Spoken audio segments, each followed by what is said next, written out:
You've been told that people who love staying home are just introverts, that they're shy, that they need to recharge their social battery. But what if I told you that's not the whole story? What if there's something darker going on beneath the surface? Today, we're diving into the unsettling truth about homebodies that nobody wants to talk about. Society has painted this pretty picture of the homebody. They're cozy, they're self-sufficient, they've got their little sanctuary. We see the candles, the books, the Netflix queue. It all looks so innocent, so peaceful. But here's what they're not telling you. For many people who prefer staying home, it's not about peace. It's about control. It's about creating a world where they don't have to face the uncomfortable reality of other people's opinions, expectations, or judgments. Think about it. At home, you're the king or queen of your castle. Nobody can challenge you. Nobody can reject you. Nobody can make you feel small. Here's where it gets really twisted. Some homebodies aren't just avoiding the world. They're manipulating it.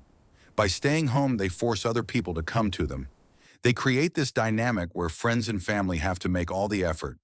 And when those people eventually get tired and stop reaching out, the homebody gets to play the victim. Nobody cares about me. Nobody checks on me.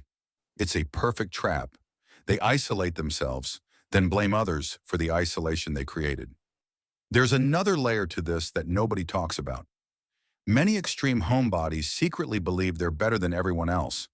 They look at people going to parties, to bars, to social gatherings, and they think, those people are shallow, they need validation, they're slaves to social approval. Meanwhile, they're sitting at home feeling intellectually and morally superior. But here's the kicker. That superiority is just another defense mechanism. It's easier to look down on something than to admit you're afraid of it. Staying home can become an addiction just like anything else. And like any addiction, it builds tolerance. First, you skip one party, then you cancel plans once a week, then once a week becomes twice a week. Before you know it, even going to the grocery store feels like climbing Mount Everest. Your comfort zone shrinks smaller and smaller until it becomes a prison. But unlike other addictions, society celebrates this one. Good for you for setting boundaries. Self-care. Nobody asks, are you taking care of yourself, or are you slowly disappearing? Here's the part that's going to make some people uncomfortable. For some homebodies, staying in isn't about introversion.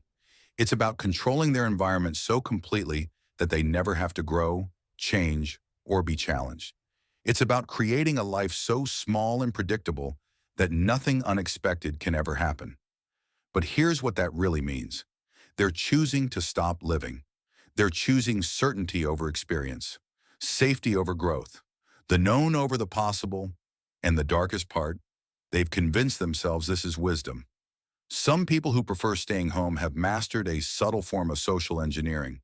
They've trained everyone around them to accept their behavior as normal, even admirable. They use words like boundaries and self-care and introvert as shields. And anyone who questions whether staying home every single weekend is healthy gets labeled as toxic, pushy, or not understanding. It's brilliant, really. They've flipped the script so that caring about their isolation makes you the bad guy.